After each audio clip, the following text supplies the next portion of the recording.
What's going on, ladies and gentlemen? Welcome back to another solo leveling Arise video. All right, folks, we have ourselves a brand new free weapon. That's right, it's been up for quite some time. I've been waiting to just kind of complete it before I moved on.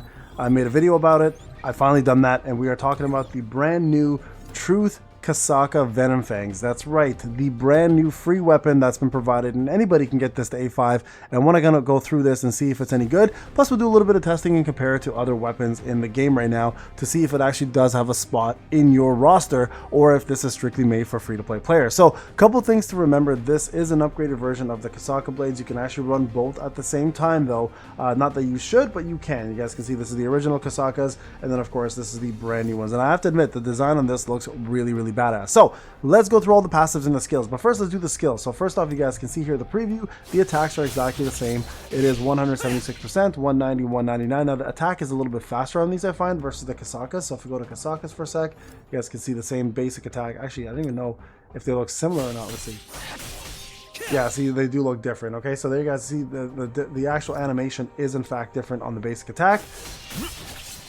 Yeah, this one looks way cooler. There's no flip here on that one. Okay, and then here's the core attack, of course.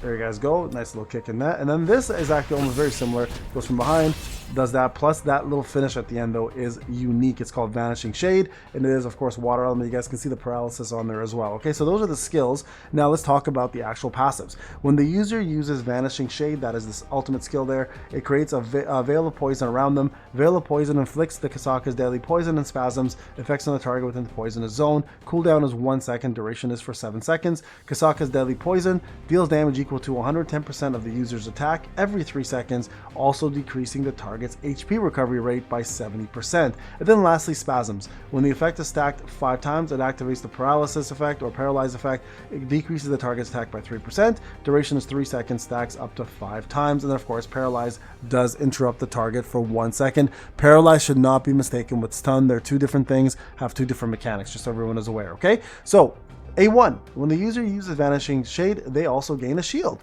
Entering the instance dungeon activates the dungeon killer. If you have the title Wolf Assassin Blessing Stone on, it actually activates the KASAKA's Gaze, which is really cool.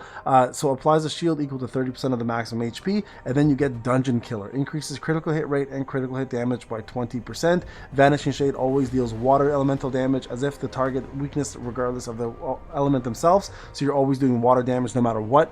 Really cool concept. And then KASAKA's Gaze. So if you do have the title of the Wolf's Assassin, instead of doing minion damage, now you're also increasing damage dealt to the boss by the same amount dealt to normal monsters through the Wolf Assassin bonus. And this is infinite. This is really cool because I have the legendary one and I never use it, but with this weapon it actually could be pretty useful. So we're going to test this out.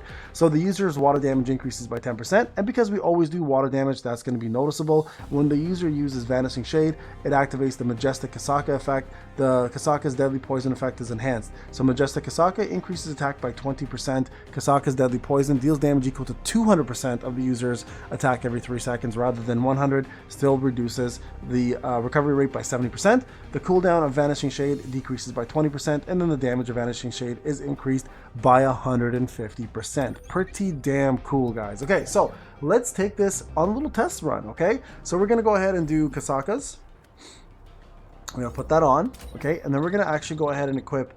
We can actually keep the plum sword on for this fight, so that works out.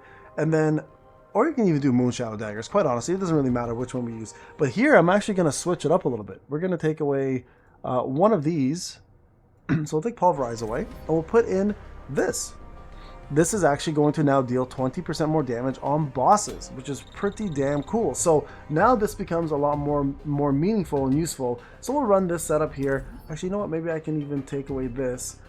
And I wonder if it stacks with 20% more damage from boss layer. We'll have to test that out sometime. So I'm curious to see if that'll work. Anyways, we'll keep this as is for now. Okay, and you guys can see everything here is set up. We'll always be doing water damage, which is really cool. So let's go test that part first. Let's go see if the water damage does in fact apply every single time. Okay, so we're gonna jump into a fight.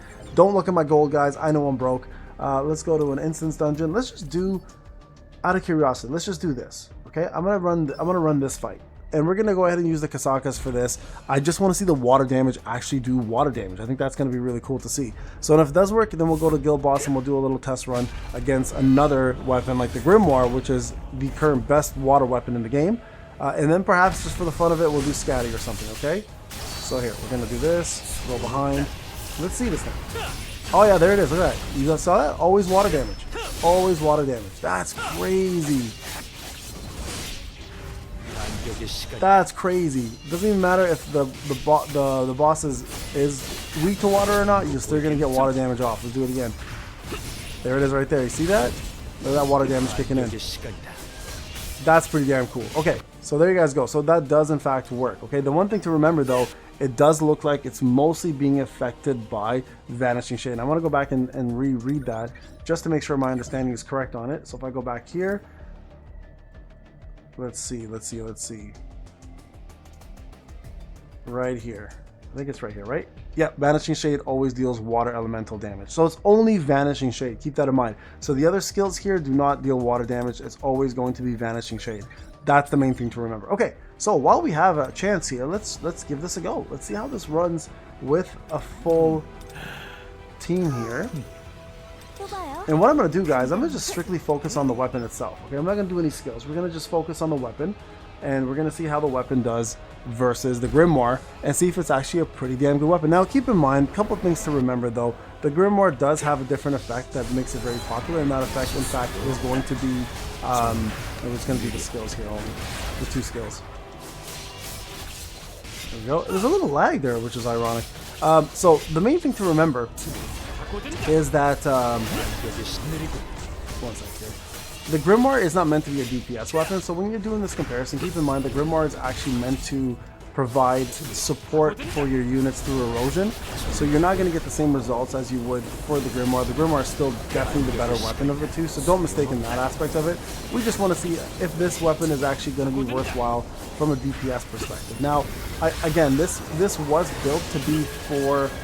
I don't like that little delay there at that move, I have to admit. When he comes down with Vanishing Shade, he does that little maneuver at the end. You can't actually attack while he's casting it. You have to remember that this weapon is meant to be for starters, right? And I mean, if you can get an A5 weapon right from the get-go, it's pretty damn good to have. Okay, we're going to do one more of this.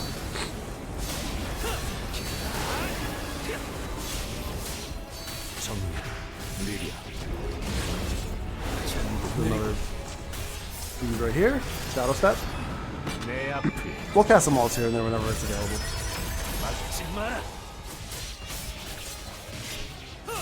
Again, I'm not doing any QTs or anything like that. Just trying to keep up with the basics.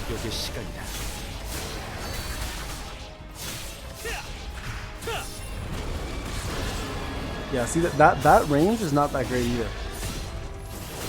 So I mean, there are definitely some flaws in the fight, but you guys can see here that extra bonus in the Wolf Assassin and stuff is helping. It is doing fairly decent DPS.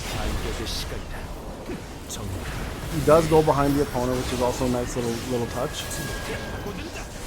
We're gonna take it in here, guys. Okay, and that shield is great. Having that shield is a big bonus, because that obviously survivability is a big aspect in this game. Especially the further you get into it, and the harder the bosses you fight are.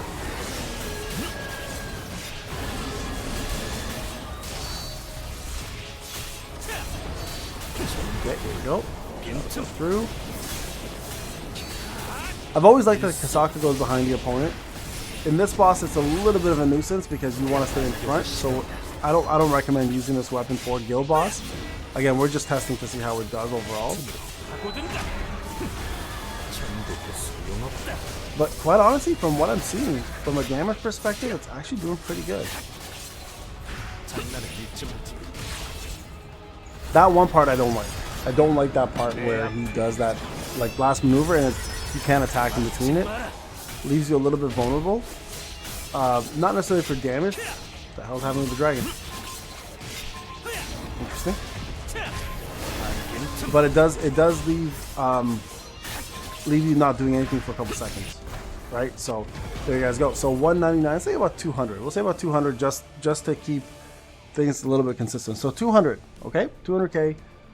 Now let's compare it to something like an A7 Grimoire. Now again, Grim is not meant to be used for anything outside of buffing. Okay, it's a buffing weapon. It doesn't have any effect here, but I will put boss there because it is 20%, 20%. You guys can see that. Okay, the only difference with boss there, of course, is the fact that you are missing out on your dash a little bit more, but we can live with that.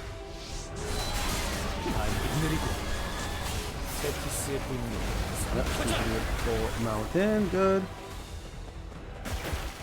I normally dodge there, but it's okay. We're gonna dodge right here. Do this one more time.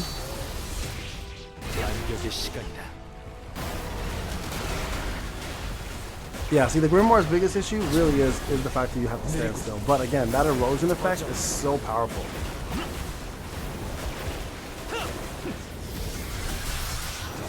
And I do like that you can still cast it while being pushed back though.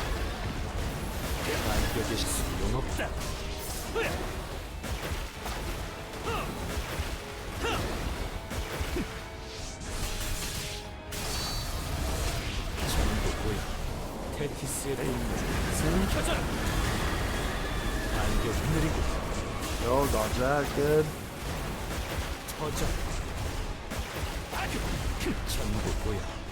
Now, just so everyone's aware, both skills are level 10 for both weapons. So you're not seeing a discrepancy here with like one being higher than the other. That's actually not happening right now. Hey, we won't do full bloom on this ult. I don't think I did full bloom on the other ult, so I'll keep it again. I'm gonna try to keep it consistent as possible.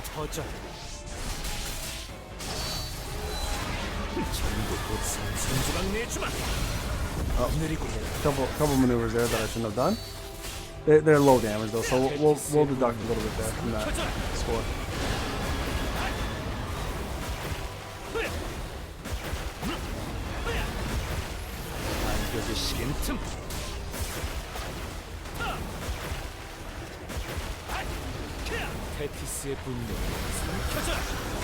Yeah, I think overall we're getting Grimoire still doing a little bit more.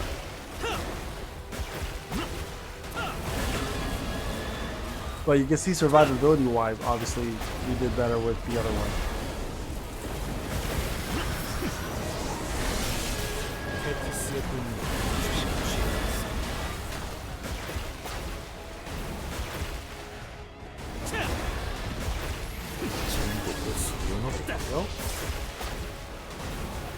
Again, no skills are being used outside of I did accidentally 2 PTEs, but again, those are really low damage maneuvers. Oh, I'm gonna have to fly out of this. I'll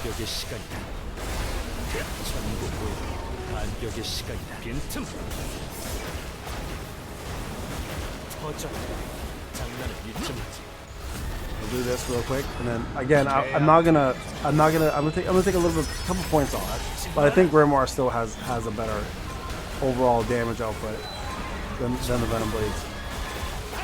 At least from any testing, at least from this small little test we did. Right? 226. I mean, and I think this is correct. This is correct because the devs did say that they were going to reduce, or the KASAKA Venom Blades were meant to really help people through the Vulcan hard mode. So, and they were meant to be a beginner's weapon. So there you guys go. I think that kind of sums it up. I think we have a fairly decent understanding of the potential of that weapon. Definitely made for new players. Definitely should be in someone's armory if it's not. Because if you don't have many A5 weapons, that'll probably be one of the ones that sit there. There it is right there for me. But again, when it comes down to overall damage, overall utility, the Grimoire still is superior. Alright folks, thank you so much for watching. I'll see you guys in the next one. Take care.